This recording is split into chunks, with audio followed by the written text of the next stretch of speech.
Le petit train citoyen passe par ma commune avec une dizaine d'autres associations de terrain partenaires de la campagne. La Ligue des familles a mis le cap sur Walcourt ce dimanche. Une entité rurale test pour un petit train rutilant.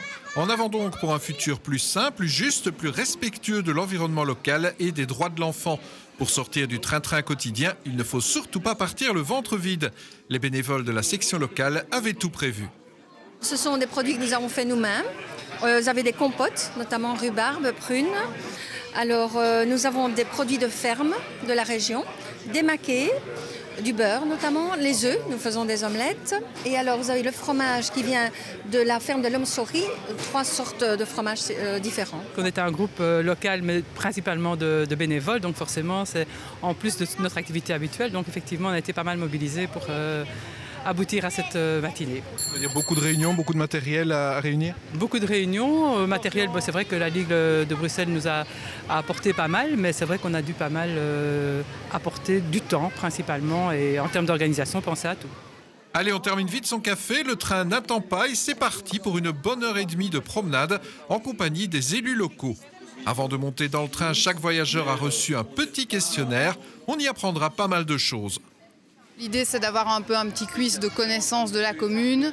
Il y a des questions sur quelques chiffres aussi un peu interpellants et les participants auront les réponses au cours du trajet du train. Et il y a aussi un fascicule, un guide de voyage dans lequel ils trouveront les réponses par la suite. Et quand on rentrera, on aura les réponses sur graphique pour tout le monde.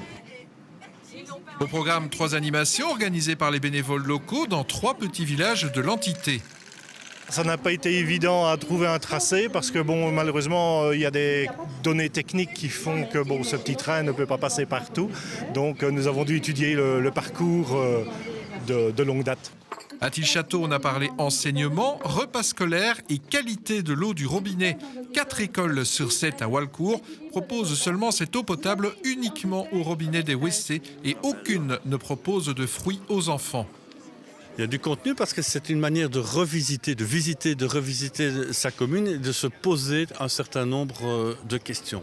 L'alimentation à l'école. Dans les écoles, est-ce qu'on propose une alimentation équilibrée avec des produits locaux? C'est pour nous aussi un aspect éducatif. La question du logement, la question de l'accueil de la petite enfance, la question des solidarités internationales. Et donc on est dans une démarche où à la fois des citoyens, en l'occurrence ici la Ligue des familles avec d'autres associations, où on a récolté toute une série de données sur Walcourt et on a un échange sympa dimanche matin, cool, avec les représentants des différents partie représentée au conseil communal. On nous a proposé ce petit train citoyen et nous avons eu nous avons demandé justement aux politiques de venir dans ce petit train et ils l'ont fait. Tous les partis sont représentés et voilà. Arrêt suivant, la minuscule halte SNCB de Pries, l'endroit choisi par la Ligue des familles pour réfléchir mobilité et accueil de la petite enfance. C'est vrai que quand les parents travaillent jusqu'à 17h et que la garderie ferme à 17h30, c'est très juste pour arriver et ça demande une organisation parfois très compliquée. C'est de 7h du matin à 18h le soir et encore même la possibilité parfois d'un peu de souplesse au-delà. Donc ça existe, mais ceci dit, je suis tout à fait d'accord pour dire qu'il y a beaucoup d'améliorations encore à apporter.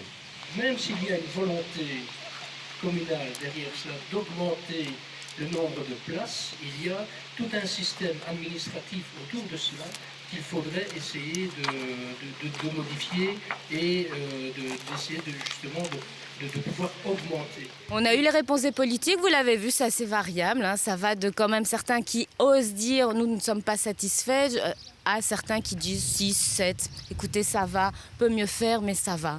Donc voilà, déjà, on a un positionnement politique, c'est intéressant et je pense que ça nous donne de quoi aller plus loin dans la défense de ce droit qui est un droit de l'enfant, d'être accueilli dans des structures correctes. Enfin, une dernière halte pour un thème très important, le logement. À Walcourt, on ne compte que 0,5% de logements publics sur le territoire communal. Là aussi, une réflexion s'impose. Midi, retour au bercail et c'est l'heure d'un premier bilan. C'est très original de pouvoir découvrir son entité de cette manière. Donc je ne pense pas qu'on ait déjà eu l'occasion de la visiter en petit train. C'était tout à fait original.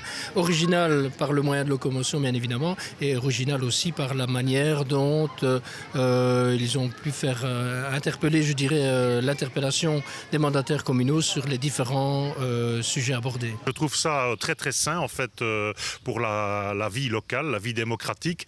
Pourquoi ? Parce qu'on nous pose des questions qui sont assez fondamentales sur la manière dont on vit. Il y a des chiffres, il y a des arguments et on est obligé de répondre à ces chiffres et à ces arguments très très bien. L'enseignement, évidemment, ça m'interpelle puisque lors de la législature précédente, j'étais échevin de l'enseignement. Et des générations, ça veut dire que la petite enfance, c'est un secteur qui nous tient à cœur. Parce qu'effectivement, il est déficitaire. L'accueil de la petite enfance est déficitaire sur l'entité. Moi, j'ai fort été interpellé par les écoles. J'étais vraiment fort étonné de voir qu'on a, je veux dire, même pas un fruit et un légume par jour. Voilà, c'est surtout ça, je veux dire, aujourd'hui qui m'a limite le choqué le plus. Sinon, tout le reste a vraiment été intéressant. Il y a moyen d'améliorer beaucoup de choses. Derrière le petit train, il faut revenir avec nos dossiers, en parler, faire en sorte que ça soit présent dans la campagne électorale, faire en sorte qu'il y ait des accords de majorité avec des choses concrètes qui soient dedans et un boulot de 6 ans. Et donc, chaque fois qu'on va lancer un petit train, c'est du boulot pour 6 ans qu'on se donne. C'est vraiment génial parce que c'est d'une part l'occasion, je pense, à des habitants de Walcourt de redécouvrir leur commune comme ils ne le font pas d'habitude. C'est génial aussi parce que les politiques ont joué le jeu. Et c'est génial aussi parce que le groupe local qui a préparé tout ça, parce qu'il y a eu beaucoup de travail, a vu le résultat et a vu que c'était très concret tout ce qu'on allait faire. Et c'est génial aussi parce que le service études de la Ligue des familles qui a appuyé le groupe local parce qu'il fallait aller chercher des chiffres, il fallait être crédible aussi dans tout ce qu'on faisait, a vu vraiment concrètement, il est là d'ailleurs aujourd'hui, il a vu concrètement que travailler dans les bureaux, c'est bien, mais travailler avec des chantiers au niveau local, c'est toujours très bien aussi. C'est vrai qu'on est quand même déjà un comité assez actif. Nous avons quand même pas mal d'activités tout au long de l'année. Mais ce projet-ci, c'est vrai, va certainement nous faire rebondir sur d'autres idées.